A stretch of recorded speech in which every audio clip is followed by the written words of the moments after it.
Hello Adit, welcome everyone.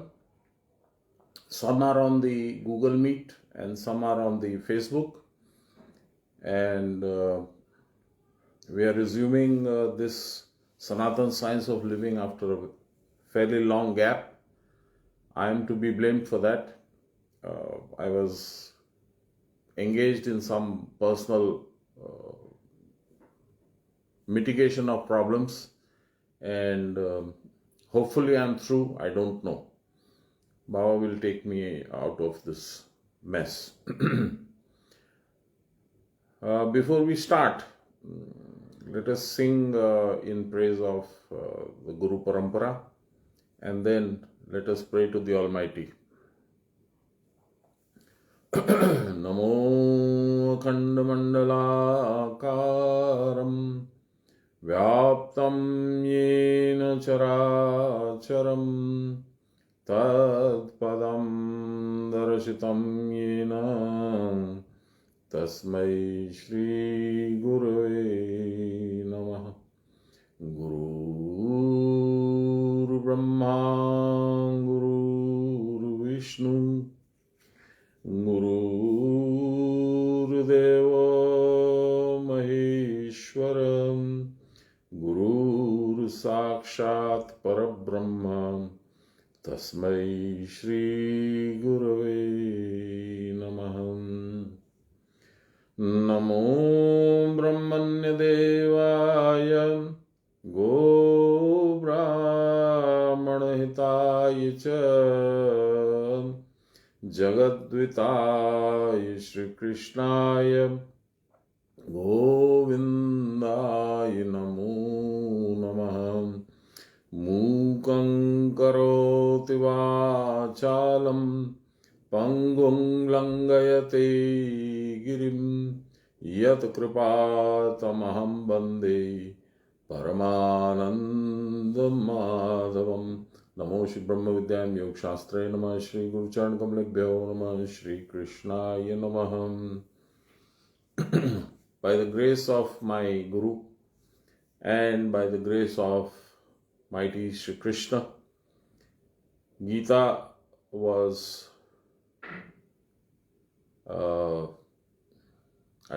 trying to find the word, enunciated for the good of mankind, and it was noted down by Maharshi Vedvyas and propagated thereafter.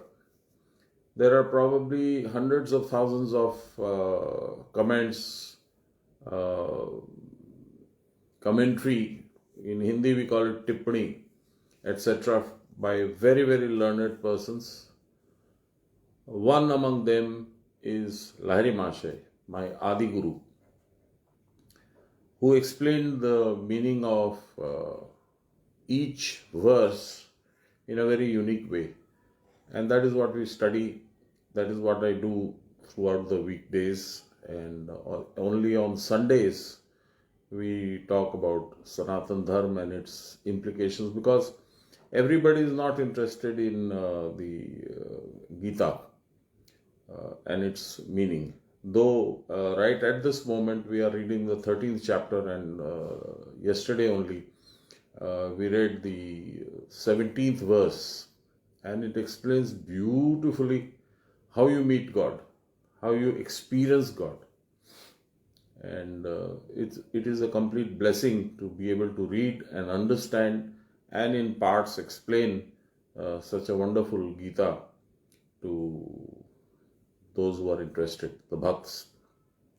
Coming to Sanatan Dharma, I have tried to curb the spiritual aspect, and I have failed, because it is like separating the pran from the body.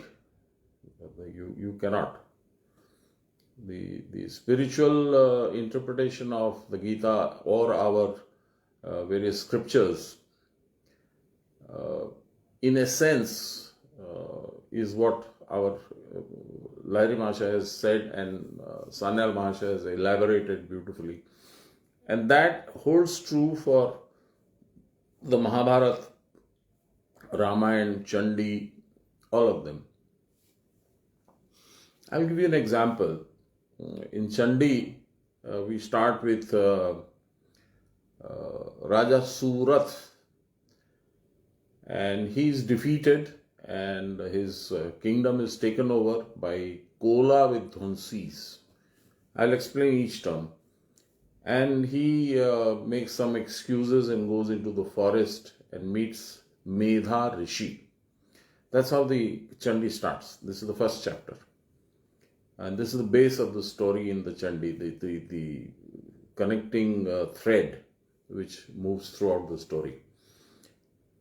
And he is grief-stricken because his kingdom has been lost. He has been betrayed by some of his mantris and santris, and who have conspired with the Kola Vidvansis. And as he enters the ashram of Medha Rishi, he spies another person who looks equally stricken. He is called Samadhi Vaishya. Samadhi Vaishya and the Raja Surath converse. They want to know from each other why they are here.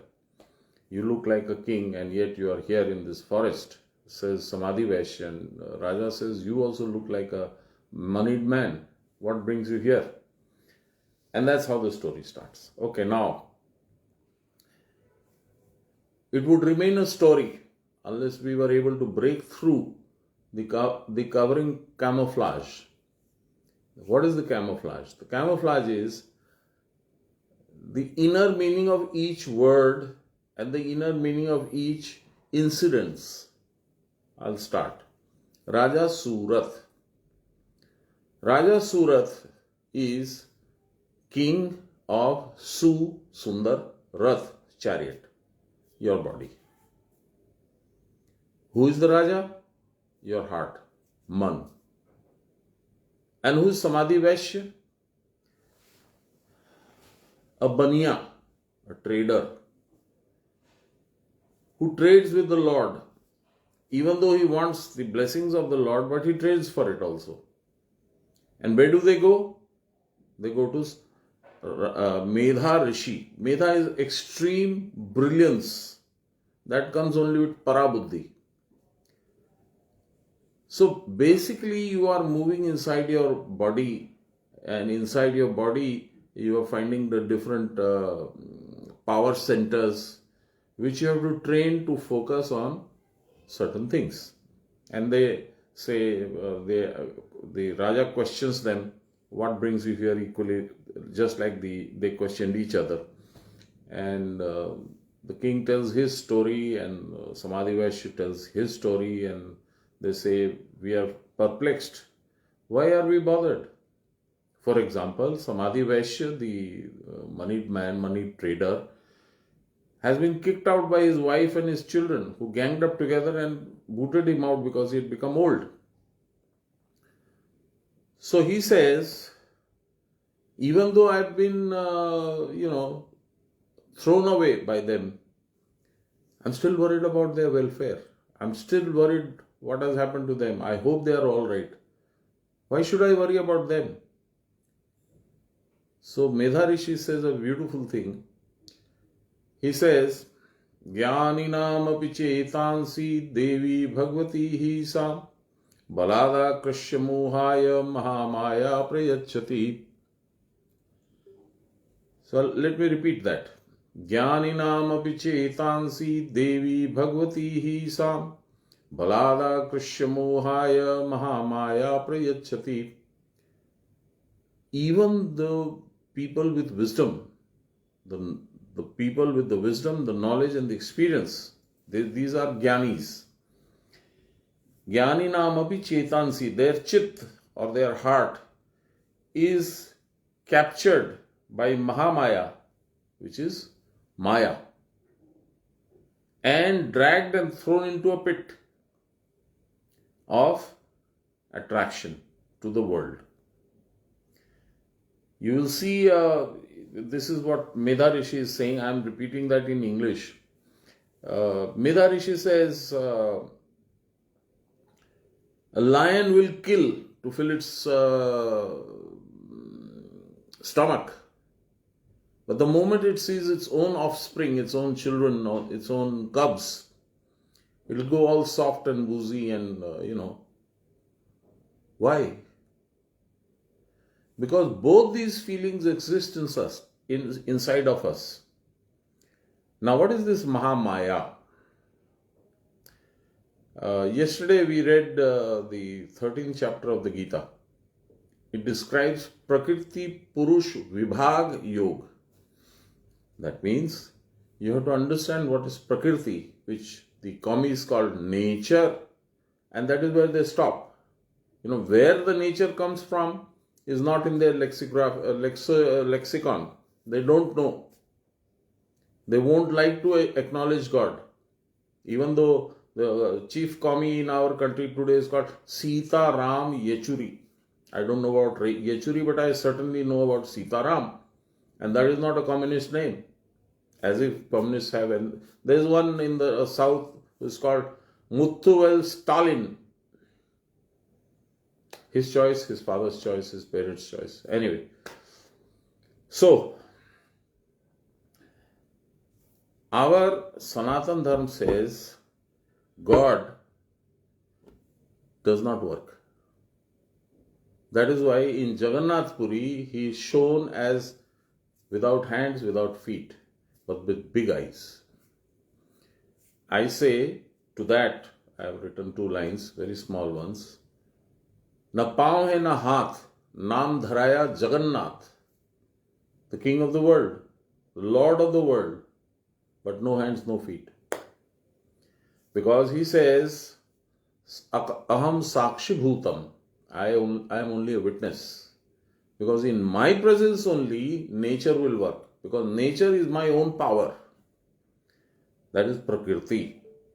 Prakriti is nature. Direct translation of Prakriti is nature. What is this nature?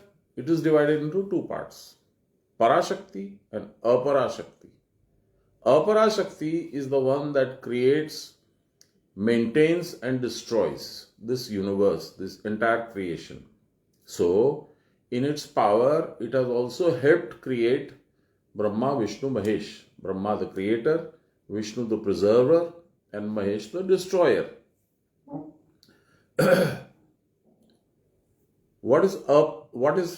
This is Aparashakti. What is Parashakti? Parashakti resides inside your Shushumna nerve.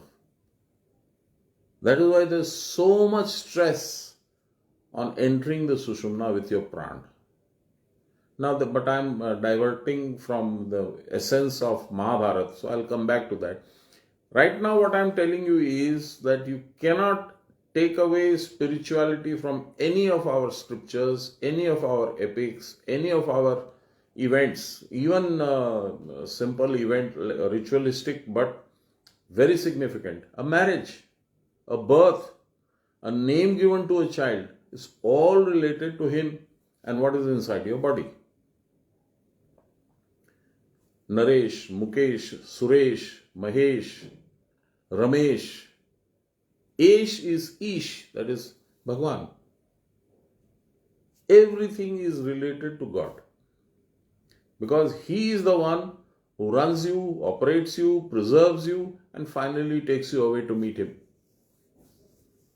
Now, Mahabharata. There are a number of incidents that I was thinking through the last 2 days that I would speak about. And I thought today's session we will talk about Jarasandh and Bheem, the fight, Abhimanyu and his destruction at the hand of the Kauravas. And if we have time, we will talk about Draupadi and Draupadi's father and brother. So let us start with Jarasandh. All of you know Jarasandh was the father-in-law of Kans, Bhagwan Krishna's mama.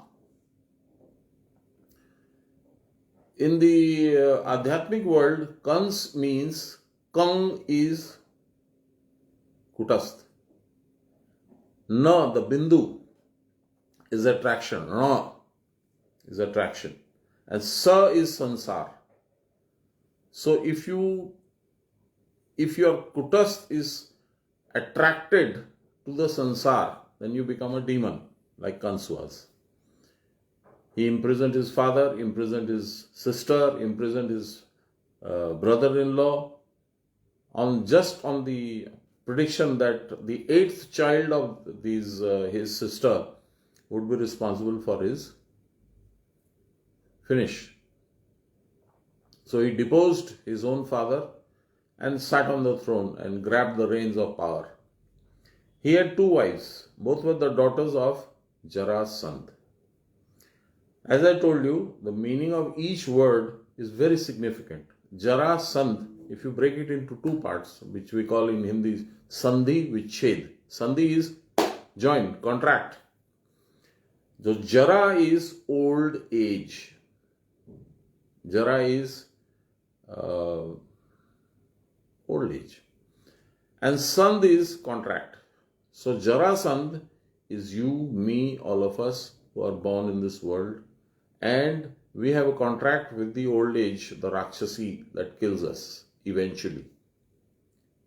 She will take over our being as we go along in life.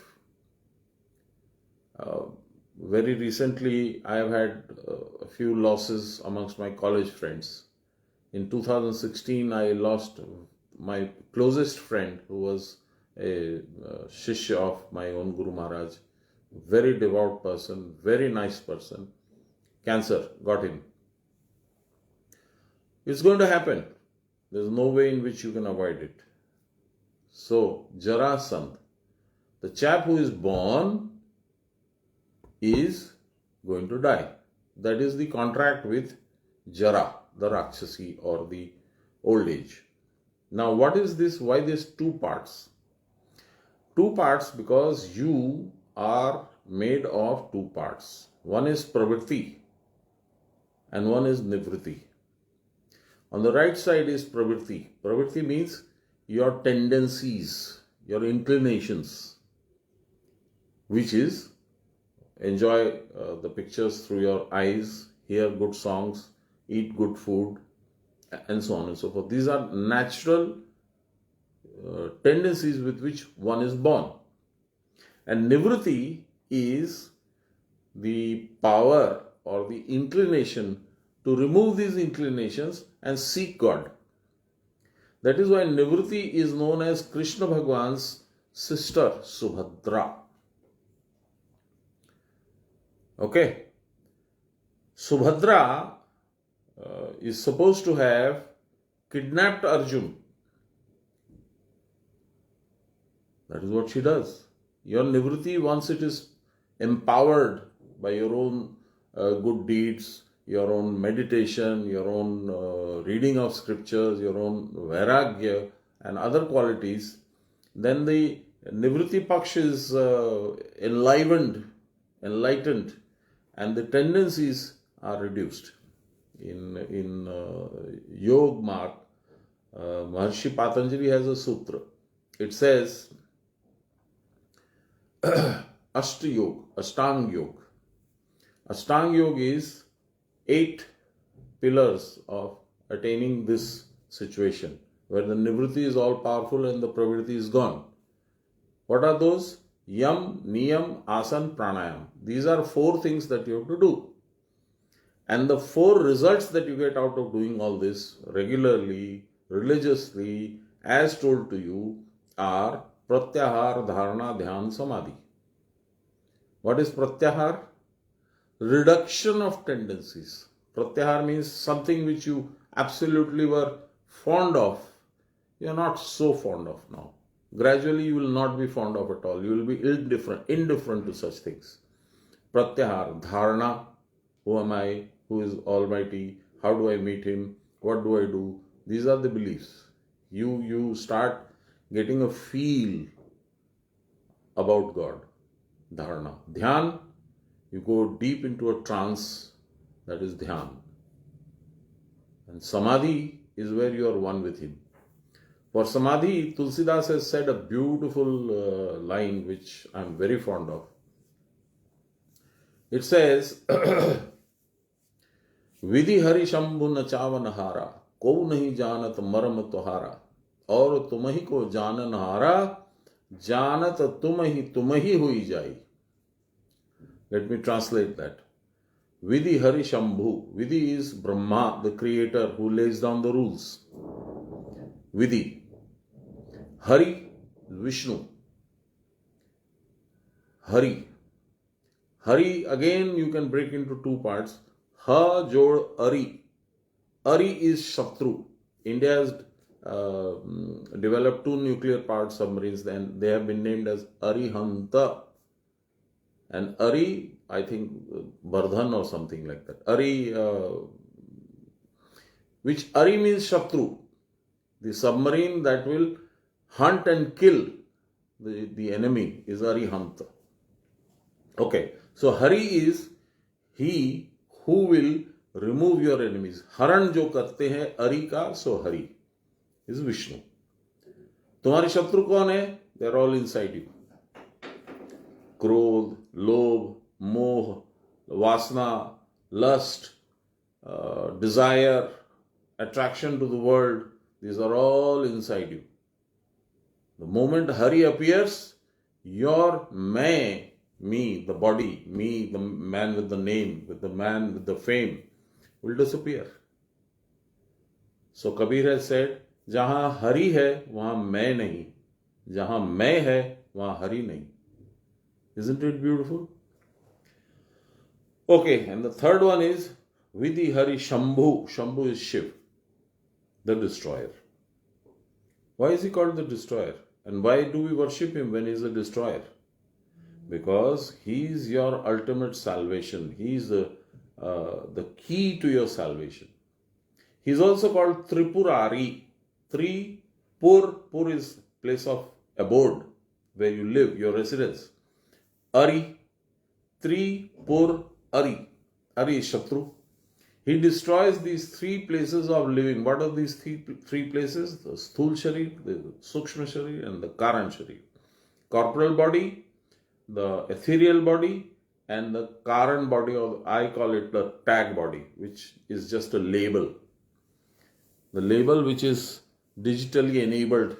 It carries all your good deeds, bad deeds, whatever you have done, your entire history. So he destroys all these three. What does he destroy all these three with? With his Trishul. That is why he carries a Trishul. The three Shul. Shul means needle. Shul means spear. Open up the knots, three knots in your body. The Jivva, the Hriday, and the Muladhara Granthi. These are indicated by Devi Kali, who is standing on a supine young Shiv. Shiv is also known as Mahakal. That is why Kali is his power, his Shakti. Because he is Mahakal, he doesn't age. So he is shown as a young person, lying supine, right? And Kali is standing up atop him, over him. Her foot, one foot is on the abdomen, Muladhara. The next foot is on the heart, Hriday Granthi. And she's got her tongue lolling out. That indicates the third, the Jivva. One hand she's carrying a cut off head. That is not a murderous attack. It says, until you get rid of your body and its attractions, you will not achieve me. And the other hand is got this question mark. Ask me, question me, find me, look for me. That's the question mark. And she is wearing 49 heads in a garland of heads. Now one head, my head for example, approximately a foot, right? So if it is 48 that she is wearing, that means 24 on either side, right? So 24 foot is just the garland. They are shown very small because these are indicative of the 49 Vayus which exist in this body.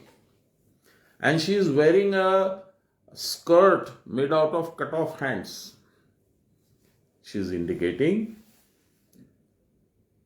you are not the Karta, I am the Karta. I do things, time does things for you. You get born on your due time. You stay in your mother's womb for 9 months, that is also fixed.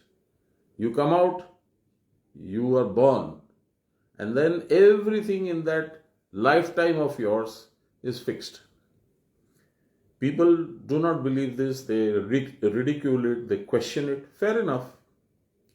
The Devi also wants you to question it. So do question it, you will find the answer. Anyway, I have described Kali to you, I have described your existence. Now, as a being, you have got this pravritti or inclination and this nivritti, which is the opposite of inclination, no inclination. Right? So, at the time of birth, these are joined together. Now, let me tell you the story, the apparent story about Jarasandh. His father was childless. So, he heard of a yogi, guru, a rishi, who could give him the boon of having a child. So he visited this rishi and prayed at his feet.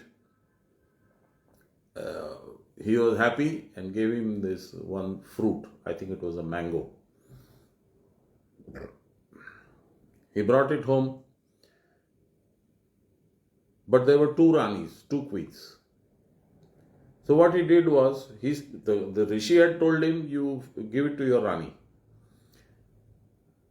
But since he had 2, he didn't question the rishi, and he split the fruit into 2 and gave it to one each. So half a son was born to one rani and half a son was born to the other queen. So they were worried. What has happened? What kind of a birth is this? So they prayed for somebody to come and help them join the 2 together and make one single human being. And Jara Rakshasi, this is the apparent story. This is the story told to most common people because they would not understand the spiritual aspect of this incidents. So Jara comes and says, yes, I am able to join it, the 2 parts into one. But my condition is, after such and such age, I will take over. So the king readily agrees and she joins them together. That is how you, I, everyone is born. Such creatures, such jeev, as we call them, beings, are number of them in Mahabharata. There is Drupad, the father of Draupadi and Drishtadumna. There is all the Pandavas. Then there is Shalya, the king of Madra Naresh. There is Madra Naresh, the king of Madra. And I could go on and on and on. Bhishma, so many. So now let us come back to Jarasandh. Jarasandh, as he grew up, became a very powerful king, very strong. People used to fear him. Other kingdoms used to fear them. So ultimately, he got into a contract with the king of Mathura, Kans, the mama of Bhagwan Krishna, and gave both of his daughters in marriage to him, to Kans. See, as I am talking to you, I am reminded of the story of Dhruv, the famous story of Dhruv, where his father also had 2 queens. One was Suruchi and one was Suniti. Suniti was Dhruv's biological mother, and Suruchi was her stepmother, his stepmother.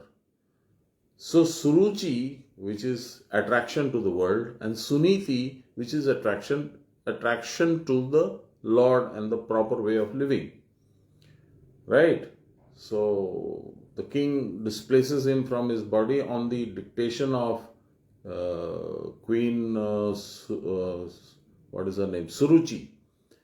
And Dhruv is perplexed. Why does my father get rid of me? just my stepmother is so cruel and so on and so forth. So he goes and irritates his mother, Suniti, and Suniti says, I don't know the answer to this. She doesn't want to answer. So he said, but you have to tell me, how do I know? So he says, go and ask God. So he goes out in the search of God. Similarly, everywhere where there are two queens, the indication is Pravriti and Nivritti. Okay. So that is, the Pravriti is born out of the one queen and the Nivritti is born out of the other queen, and both are joined together in the human form. Now this man who has become a cruel king and virtually a demon terrorizes the entire kingdom of, not kingdom, the area of Bharatvarsh, India. So much so that when Yudhishthir is about to become emperor, he was already king of Indraprasth. So the greatest obstacle to him is Jarasandh, because Jarasandh is not happy that Yudhishthir is under the protection of Krishna, who killed Kans. So he will definitely disturb the Ashwamedh Yag of our friend Yudhishthir, and they will have to have a fight. So Krishna and Yudhishthir and the other Pandavas decide that Bheem will go and challenge Jarasandh in a wrestling match, and Bheem will kill him. Now who is Bheem? All of us know Bheem is Pranvayu. He is born out, he is Pavan Dev's son, the son of the wind, air. He is also the residing person in the Anahat Chakra inside our body. So they go to Magad. Magad is where Jarasandh has his palace and resides. So they go to Magad and Bheem challenges him. So they enter into the arena and they start a wrestling match. And Jarasandh is equally powerful, so Bheem does not get the better of him. Bheem is matched blow by blow by Jarasandh. When the fight has been going on for quite a long time, the Lord picks up a twig and takes it apart like that into two pieces. And Bheem is watching this, so he understands. So he throws Jarasandh down on the ground, puts one leg on one of his legs and pulls the other leg apart. So then he is torn from the middle, from where the joint was, the Pravritti and the Nivritti. So now he throws them all together, his two parts, and they join together and he comes up alive. So this is supposed to be a magical story. It is not. I'll explain to you why it is not a magical story. Then this happens twice, thrice. The fourth time, the Lord again takes up a twig, separates it into two, and throws one on the other side and one on the opposite side. And then the two parts cannot meet. So, you know, your mental tendencies, pravritti, cannot go on the left side. And the nivritti cannot go on the right side. It will not survive. And that's how Jarasandh is killed. Now, what is the logic or the meaning of all this? Bheem, as I told you, is Pavan Sut, the son of Pavan. He is the pran inside you. The pran is all powerful. In Ramayana time, Hanumanji had to be reminded, "Oh Hanuman, you're very powerful. Don't you remember?" "Oh yeah, I'm powerful." "Okay." And so he jumps across the sea. What is the sea? The sea is the Swadhisthana Chakra. He jumps from the Nabhi, Kiskinda Pahad, into Lanka and crosses the Swadhisthana Chakra. But that's another story. So the pran always forgets its own power. Bhim also was very fond of eating. And Duryodhan and Shakuni. Shakuni means vulture. Duryodhan means bad character. They conspire together to feed him poisonous laddus. Bhim is fond of eating, so he gobbles up all the laddus that are available, and the poison takes effect. He goes into a stupor, a poisonous stupor. And these guys then lift him and throw him into the river. What does that mean?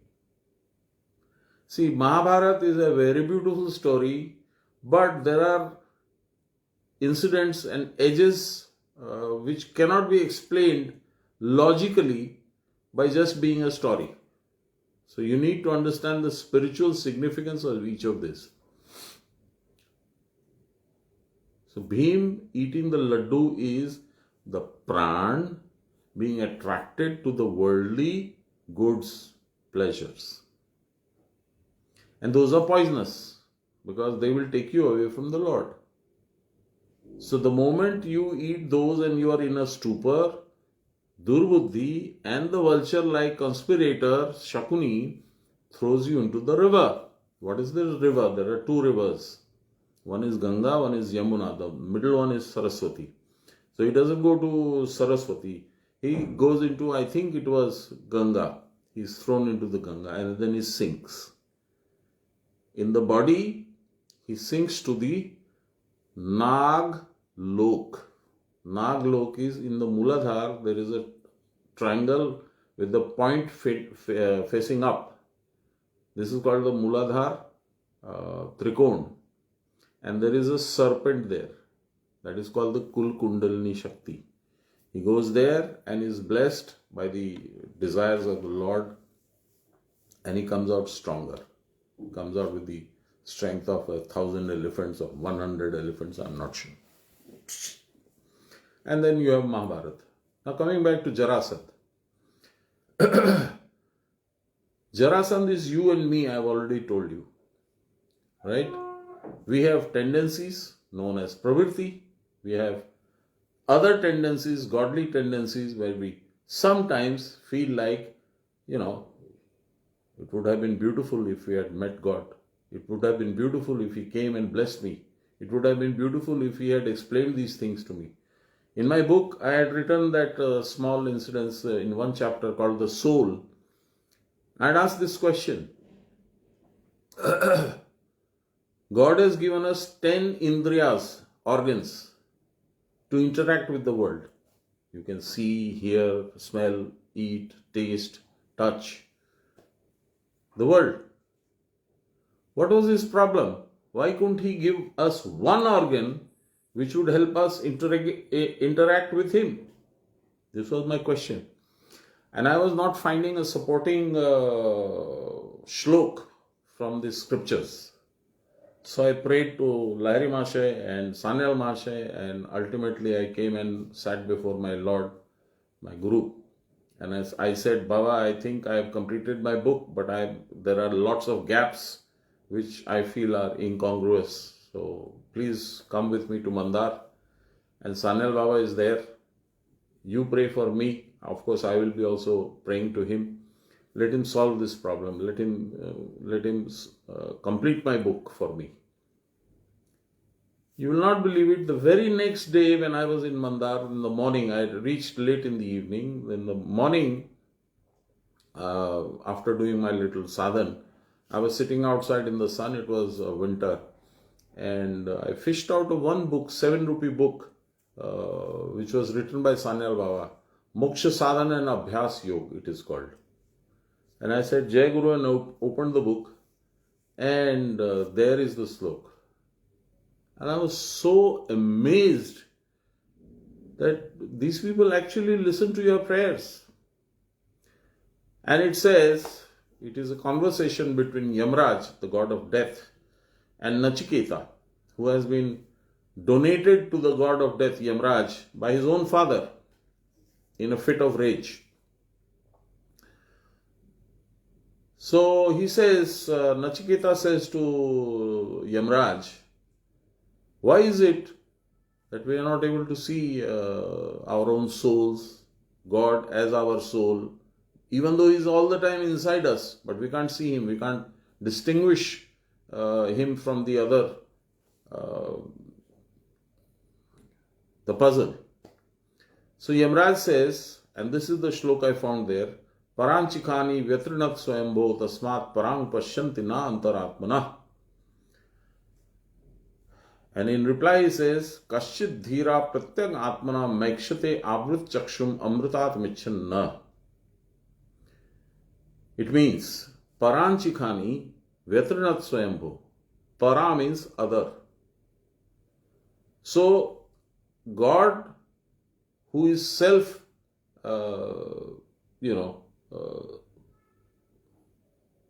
he doesn't have a birth, he's there. Paranchikhani Swayambho, he presented himself by his own. Paranchikhani Vyatrinat Swayambho, he created all our organs to look for, interact with, and enjoy the world. That is why we are not able to see Him reside as our soul right inside our body. Tasmat parang pashyanti, we see outside, na antaratmana, antar atmana, मेरे अंदर में जो आत्मा है, we are not able to see Him. Then how do we see Him? Kaschit dhira makshate abhrachakshum amritat michanna. Those who are a little patient, close their eyes, do a little meditation, pray to Him, and they see Him. There is my answer. And that answer, believe it or not, has been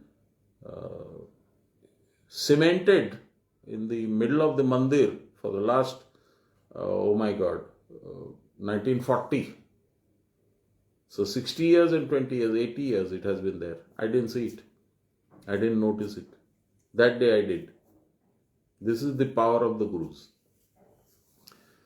Okay, so now we come back to Jarasandh. Let me explain the spiritual significance of the Bheem Jarasandh youth.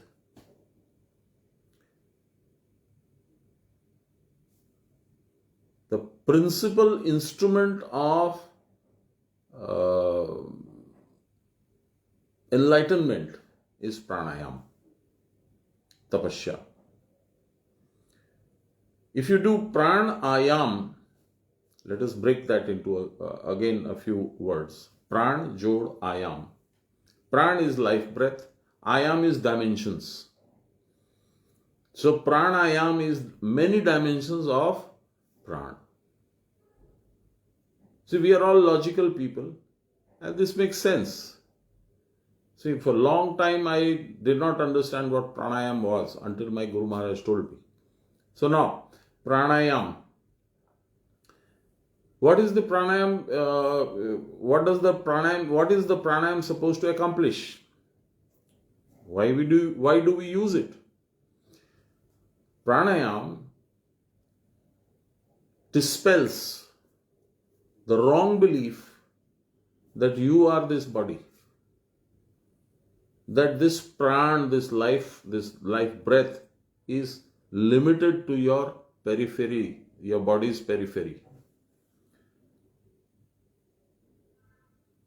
Pran is the same pran in you, me, him, everybody. So its dimension cannot be limited by the physical body. Right? This you cannot understand, this you will not be able to comprehend until you actually do pranayam and come out of your body and see the entirety as one. That takes some doing, believe you me. But it can be done. It has been done. Right? So pranayam means the process that shows you the full dimension of prana. Right? As long as the pran is asthir means vacillating, moving from one object, worldly object, to another, to third, fourth, fifth, my wife, my pet, my child, my grandchild, my wealth, my factory, my house, and so on and so forth. That it is chanchal. The moment you are able to go above these, then you become sthir. And as you go deeper into meditation, you become still, stiller and stillest. And that's when your pran is the stillest. And that is when you find your soul. That is why you are able to experience your soul. And that is your dimension, because by experiencing your soul, you are able to understand that the entire creation is built by one, is one. There is no difference. There are hundreds of thousands of people, creatures, animals, so many species. They all have pran. There is a conversation that I remember my Gurudev used to often saying, not a conversation. Yes, a conversation, because it is a conversation between Parvati and Shiv. Parvati once asked Shiv, "You are the Lord of the world. What have you done for the welfare of the entire hundreds of thousands of creatures in your world, in your domain?" So he said, and this is what Baba used to tell me, "Shivadi krimi paryantam praninam pranavartate nishwas shwas rupena mantroyam vartate priye." Right from Shiv, me, all the way down to the bacteria, each and everyone has pran, the life breath, the life force, whatever you like to call it. There is no exact word that I have for pran in English. That is why I find that I am forced at times to resort to Hindi. Anyway, so he says, Shivji tells Parvati, Shivadi krimi paryantam, right from starting from Shiv up to krimi. Krimi is bacteria. Praninam pranavartante. Pran exists in each of us. Nishwas swasa rupena. Nishwas shwas. Breathe in, breathe out. This is the process. Nishwas swasa rupena mantroyam vartate priye. I have fitted a mantra. Mantra is mananat trayate iti mantra. If you put your mind onto that mantra, then trayate, it relieves you of the pressures of life. It relieves you of the burden of carrying your own life through to its ultimate goal. So, pran is the only living, visible Shakti, power of the Lord that you can see in this world. He works, but those powers, those various manifestations of His power are not visible, are not experienceable for all of us. But pran is. If a person dies, then his pran is left. That is why he is dead. And the moment his pran is left, those eyes, which were so expressive, his ears were so sharp, he could hear a whisper 2 rooms away. And his brain, which was so brilliant, it had answers for every question, has stopped functioning. It works as long as there is pran.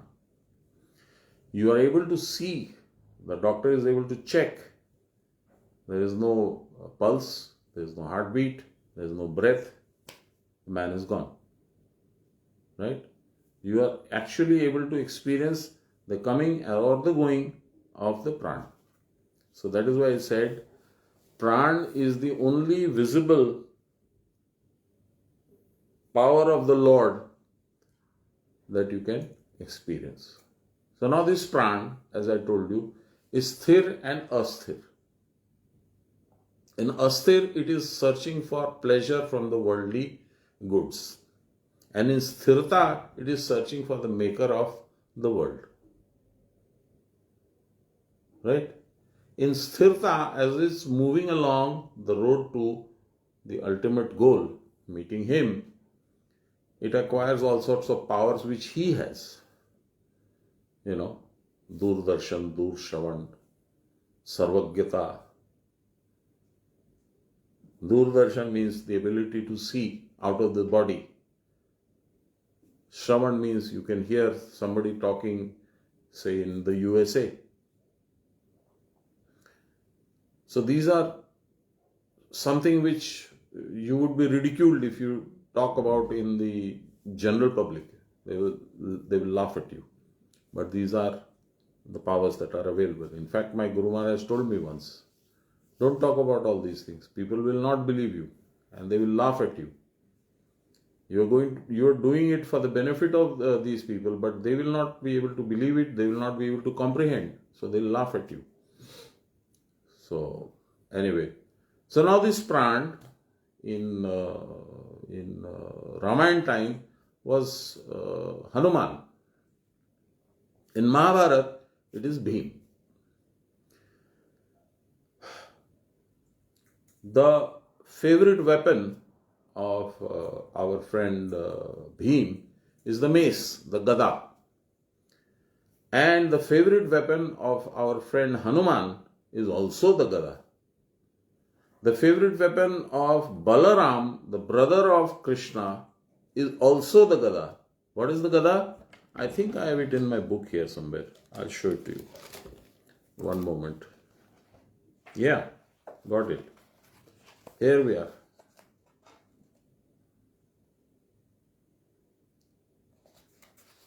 See, it is the pranab. Only this is elongated. Otherwise, normally this also is rounded like that. This was told to me by my Guru Maharaj.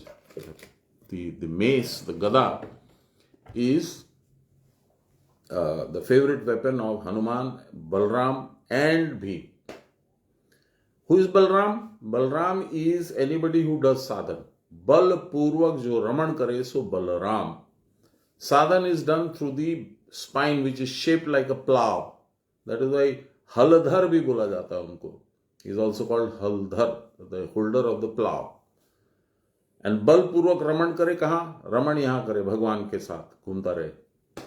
So Balram. So anybody who is interested in accompanying the Lord has to have pranab as his weapon. Now, Hanuman in Ramayana time destroys the demon with the mace and with his brains and with his power. So does our friend Bheem in Mahabharata time. He does the same. He destroys all the 100 Kauravas, the sons of Dhritarashtra. Arjun does not kill a single one. They are all killed by Bheem. Why? Because your pranayam, Bheem ka power, using the mace, you kill these tendencies. These are tendencies.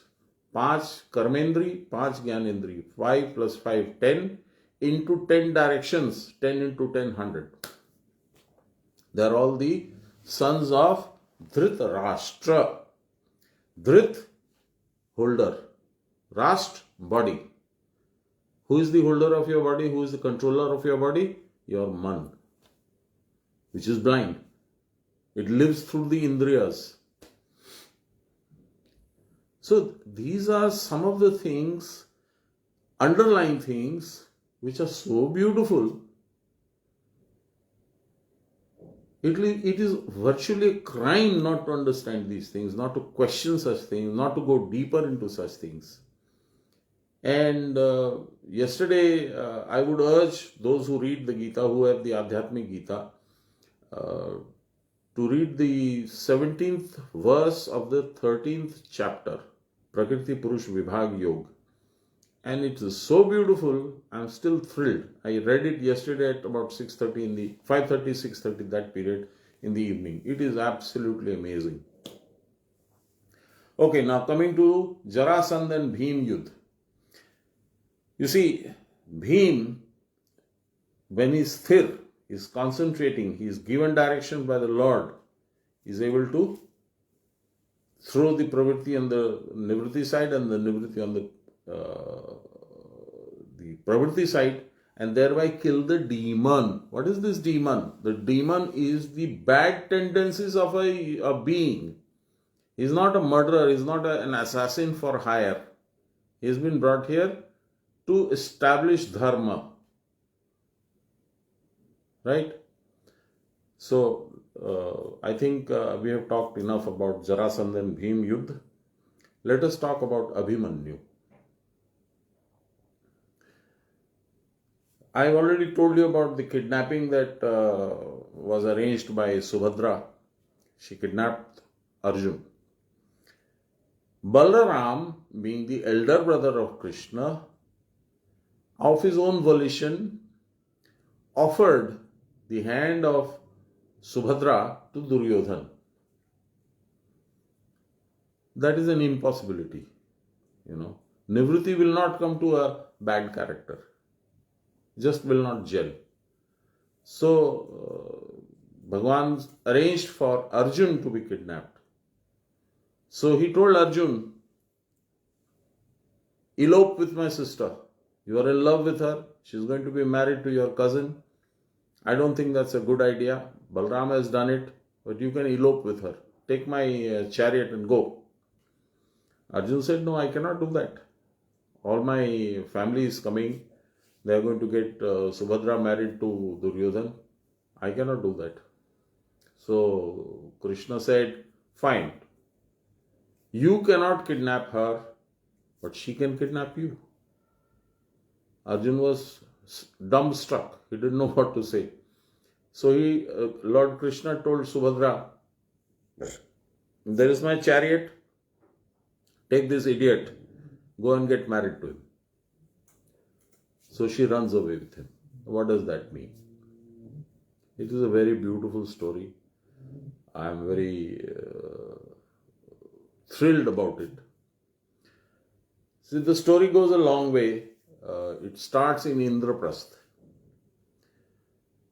When the kingdom was being divided, the cows, which in Hindi we call Gaudhan, cows were known as wealth. Huge number of cows were there in the farms of Hastinapur, the original capital of the Kauravas. During division, all the sick, ailing, old cows were given to our friend Yudhishthir to be taken to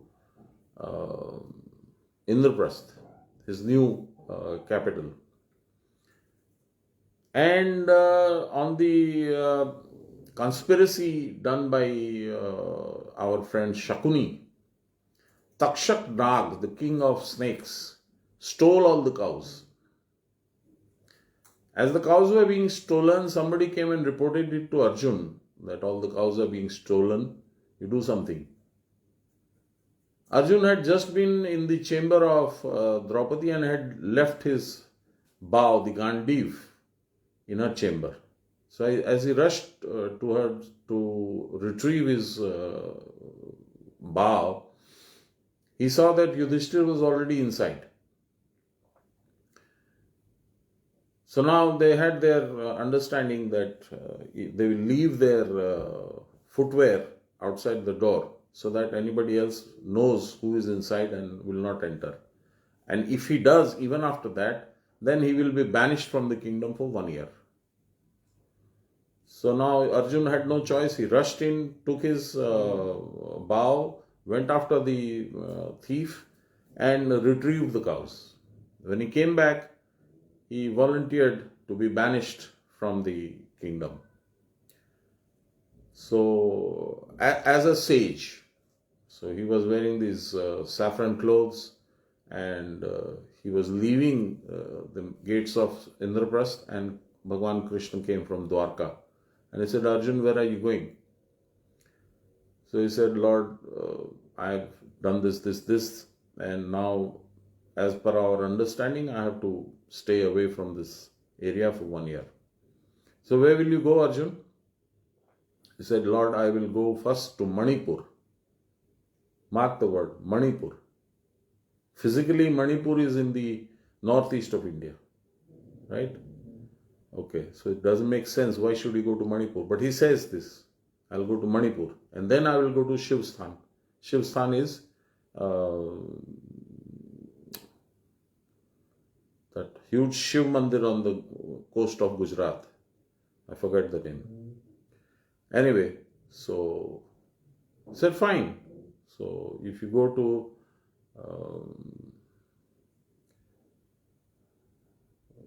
the Shiv Sthan there, if you go to the Shiv Mandir there, Dwarka is very close. You come over to Dwarka after you finished your worship at that mandir. So I said, fine.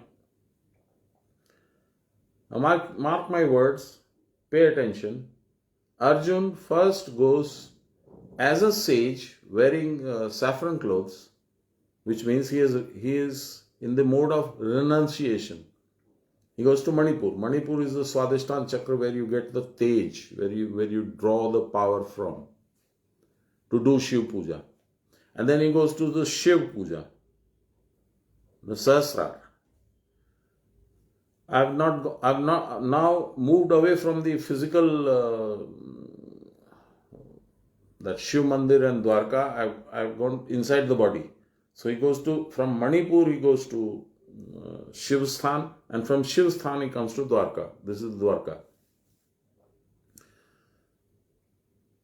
Krishna being Krishna, he understands that Arjun is waiting there and may or may not come.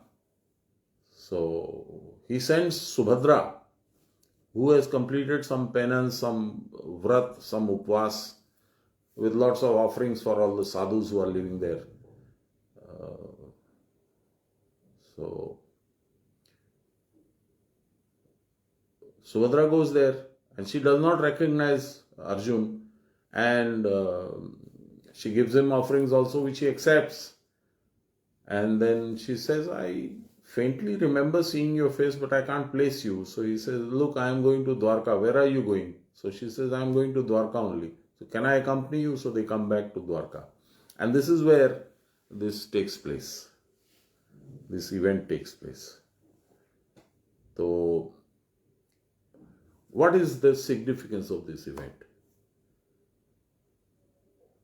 Nivriti, the renunciation, the abandonment of your tendencies, marries you after you have done Shiv Puja, after you have taken the power from the Nabhi, the Swadhisthana Chakra, and once you have gone to the Kutastha.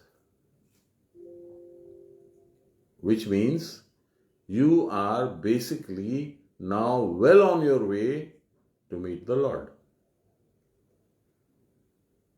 Right? And then eventually they have a son. With Nivriti by your side, you don't have a physical son. You also, see, there might have been a lady called Subhadra, there might have been a person named Abhimanyu, I'm not denying that. But the spiritual meaning of that is, a son is the output. Output means he is the manifestation of the power of Nivriti and the Tej. Arjun is the Tej, and Nivriti or renunciation, coupled with the power, you have a manifestation, that is Akrodh. Akrodh means not being angry. Sanyam. That is Abhimanyu. Now, Abhimanyu while in the womb of Subhadra, has heard how to break the chakra view. What is this chakra view? There are 6 chakras, actually there are more, but 6 famous chakras in the body of the spine. Muladhara, Swadhisthana, Manipur, Anahat, and Vishuddha, and Agya Chakra, where Krishna resides. Now these 5, Muladhara, Swadhisthana, Manipur, Anahat, and Vishuddha, hold you to the world because they generate 5 kinds of attraction: Shabd, Sparsh, Roop, Ras, Gandh. Sanyal Baba used to say, 5-25 khela ei jiboner mela. That brings me to another story which is from the Bhagavad. The Bhagavad Mahapuran has a story called Raja Puranjan. Pur Ranjan, the one who is attracted to the Pur. Pur is the Navdwara Pur, is the Sharir. The Raja who is attracted to the body, who wants to live in this body, who is attracted to this body. But that is a different story. We'll cover that next Sunday. Raja Puranjan is a very interesting story, very, very educative, very enlightening. So, 5-25 khela ei jiboner mela. There are these 5 into 5. 5 are the 5 chakras, and the 5 products that the chakras or the people ask for, are always looking for: Shabd, Sparsh, Roop, Ras, Gandh. Right? So, you get over these. How do you get over these? You know how to break in and break out of the chakra view. And how do you do that? You do that with sadhana. Right? Now, unfortunately, Abhimanyu heard all this, how to break into. But his mother went to sleep. So he did not hear how to break out. So Abhimanyu got entrapped within the chakra view. He was surrounded. Who? With all the powerful wrongdoers of the Kaurav side. Duryodhan, Karn, Bhishma, Dronacharya, Kripacharya, and so on and so forth. And he was killed. Right? So, Yat Bhande, Tata Brahmande, whatever is in your body is there in the entire creation. So, Abhimanyu's story is your story, my story, everyone's story. We are trapped and surrounded by the bad tendencies. We need to come out of that. Right? So I think it's been a long time and we have sat down after a long time. So I think I will stop here now. Unless some people have some questions, I open the house for questions. If anybody has, Mukesh, Aditya, Nick, if anybody has any questions, fine. Otherwise, we meet next week, same time, same place. Okay, so I stop now. Anybody has any questions, you feel free to ask me. You ask me questions about Hanuman, Bheem, their favorite weapon, anything.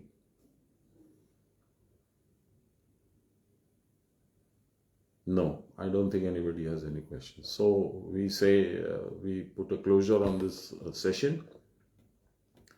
Brahmarpanam Brahma Havir Brahmagno Brahmanahutam Brahmaivatain Gantavyam Brahma Karma Samadhinam. What does this mean? This is a shlok from the Gita. Brahmarpanam.